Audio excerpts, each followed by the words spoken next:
Hello nerds and welcome to 4 Nerds Gaming. You're on with Qeelin. Today we're playing a little Feed the Beast, Minecraft, and today I want to talk about the quarry. This block right here. It's a machine that is added this mod. It's I forget what the root mod of it is. Maybe I don't remember what it's called. But anyway, it's a machine that will dig a very large hole all the way down to bedrock. And all the material that's pulled out of it you can keep. So basically it's like a real quarry. It will dig a big freaking hole. So in order for this thing to work, I want to build one today. I've got a little area over here. Ignore the little orange squares. You'll see that in a minute. But we have to have a power source. So what I've done is this is a volcano. I mean, it looks like a volcano, but it is. It's a big flat volcano. And this hole in the ground right here was where the lava was coming out. It's actually the little vent, lava vent or whatever, and there was lava pouring out of this a minute ago. So I put a pump above it with these are just regular redstone engines. I've got them powered by these little redstone switches here, levers here, and they will cause the pump to pump the lava out of the pipe and into a generator. Geothermal generator, that is. So you can put buckets of lava in this if you wanted to, and it will generate electricity. Or you can put I don't think you can put coal in. I think it's just for lava only. But if you pump directly into it, it will, take the lava right out of the pipe, and it's outputting into an MFE here, which is a huge power supply. I've got that reduced down with this. This is a transformer. It looks like a battery box, but it's a transformer. And under the ground, I've got some regular copper wire. You can see here, it runs all over to these 3 engines here. I heard something. I hope there's no creepers around me here. So what I'm going to do is, I'm going to close this up real quick, and I'll explain to you how a quarry works. I had all this built ahead of time, and I had a little trouble with my recording, so I wanted to show you what I did before I finish this. I'm going to take and put these levers here so I can turn this thing on. Basically, I hate when they turn sideways like that. I'm straight, thank you. Stupid thing. Oh well.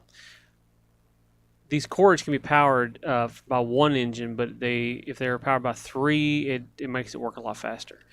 So what you have to have, now you just take a quarry, you just throw it down on the ground and turn it on. It will create a default size square around, and I forget what the default is, but it's kind of small.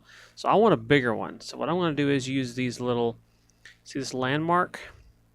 I've already got one over there, one way over there, and one there.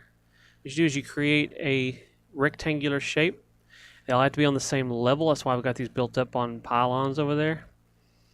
And when you place the last one, I think it's going to be right here. Let's see. Yep, place the last one. Then you right click on it, and if they're all in the same spot, it will create a grid. Now this is the grid that the quarry is going to use to mark off where its boundaries are. And so now all I've got to do is take the quarry itself, and I will place it here on one of the corners. If you place it in the middle, it kind of jacks it up. It'll not understand what you're trying to do. It'll try to build the default inside of this area. So you need to put it on right on adjacent to one of the corners. So I'm going to put it right here. Bam. Now, see, it says build. Oh, it's Buildcraft. That tells me what it is. Buildcraft. The quarry at this dimensions will keep 9 chunks loaded. So, depending on how big it is, it will always remain. This is like a person standing here now that will keep this area loaded up all the time because of the fact that it's going to be working. It has to keep it in memory. So, and all your little landmarks will pop out of the ground. So, if you want to keep those for later, go pick them up. I'm kind of frugal, so I'll go get them. So, when this thing starts to build, when I turn it on here in a minute, you may notice those little orange. This one didn't break. Boy, something's causing some bad lag on this server. It's probably my horrible internet connection. You may have noticed those little orange things that were kind of disappearing. There's a couple of them left over there, and there. See, they're kind of decaying. That's from where I had this core already built before, but I wanted to show you how it went together. Uh-oh. I hear a zombie. But when I turn it on, it's going to start building the framework, and then once the framework's through, it will start to mine. And you see here how I've already kind of mined a little bit out of this, and it's all in here. But in order for that to get out of here, if you just turn it on and start it mining, it will start throwing material out of the top of this thing like a fountain. It'll just blow it out of the top. So we need to use a pipe, transport pipe, to move it to something else. So I'm going to put, let's see, I've got cobblestone. Why do I have, oh, that's waterproof. Okay, I had to use waterproof pipe for the lava, which is really kind of crazy. You think it'd burn through that. But anyway, so for now, for just right this moment, I'm going to put these pipes just across here like this, very simply, to connect it to this thing. The chest is not going to hold all the material that's going to pull out of this thing. I will show you later how to build a sorting machine that you can have the bulk of the materials that come out of this thing sorted into different chests for you automatically, so you don't have to do it manually or have.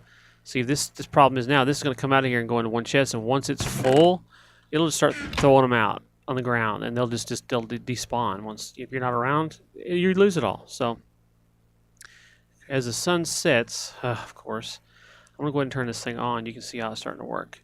So bam, turn the engine on, and that one, and that one. Watch what happens. Oh, already. See, we have this little floaty guy here. See him? That color that the laser is coming out of there is, let me turn that back off and I'll show it to you. That color tells you how efficient it is. There's several machines that are being built. See how it turns, okay, it was blue, then now it's green, then it's yellow, and then it'll turn red. It's showing you the efficiency of that. See, now it has nothing. What it was doing is running out the power that's internally locked into these engines, so they start to slow down.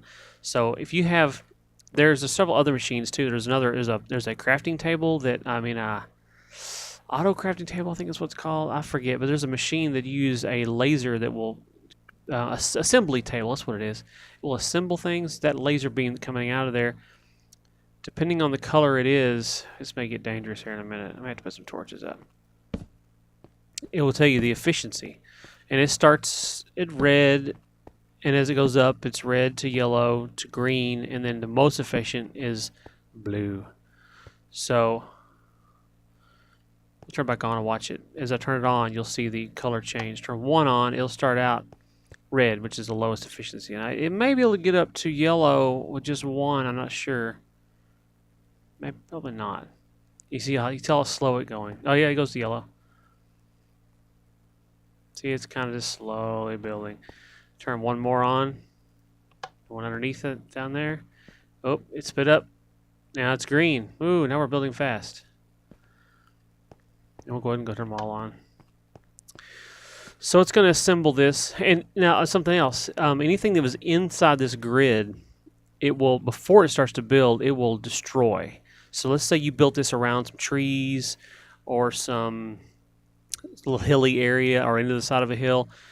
The first thing it will do, this laser, before it builds, it will zap and destroy anything inside of here.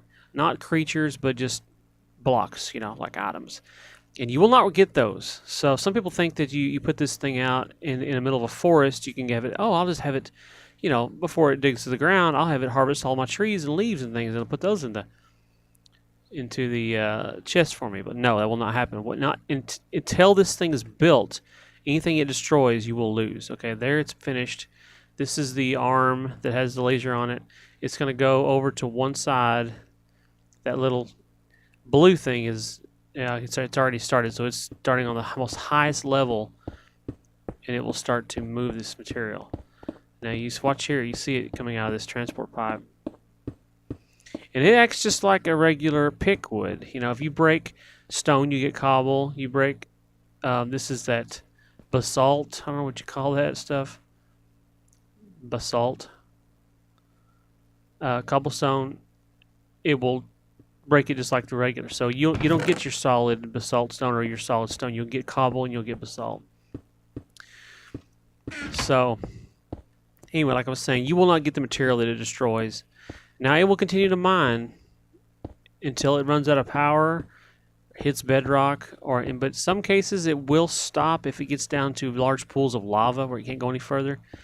Now usually what happens is, in my experience, is that it will mine down until it gets some pockets of water that'll be naturally in the walls of the cavern, and as that starts to flow down, a really funny thing happens. Now, normal water behavior in Minecraft is kind of very structured on what it will and won't do. Like if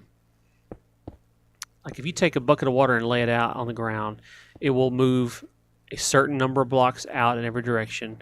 And then if it drops down a level, like say you put it here and it goes down to the lower level, that will extend the distance that it will travel for a little while within reason.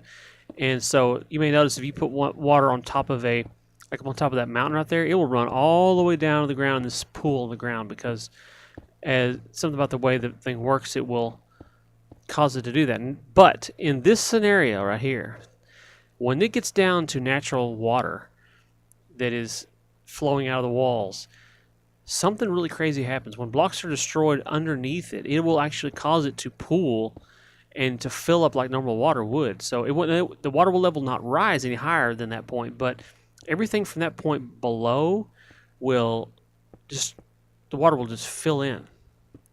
So it's something about, I guess the same thing would happen if you went down to the bottom of the ocean and started mining. Water will backfill into those spots, backfill and backfill infinitely.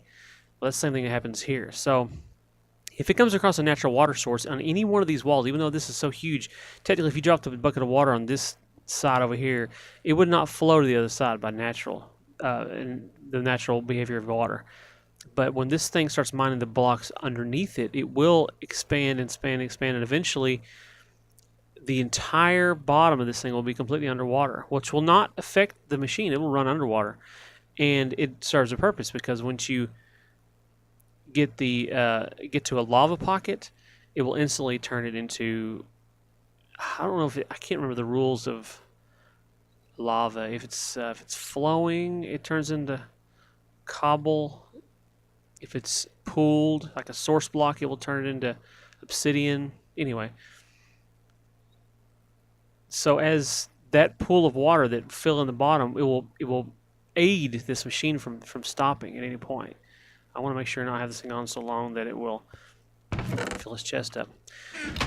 Now, I'll just go a little while, and then I'm going to go get the materials needed to build a sorting machine that I can show you how to build. I will set up some chests over here on the side and let this thing sort all the materials for us so we can save a lot of the work. Right now we've already got one set up to do a lot of the basalt, which will be a big chunk of it. And now this volcano, this is only the top layer of this. If you watch this after a short amount of time, it will get past this layer of basalt and it'll start going to regular dirt, and then obviously stone and cobble. Cobble will probably be the majority of what you gather. As you know, when you mine, it's the majority of the material in this game is cobble. So it's okay. Let me come right back here in just a minute, and maybe we'll build this sorting machine. All right? Okay. Take care.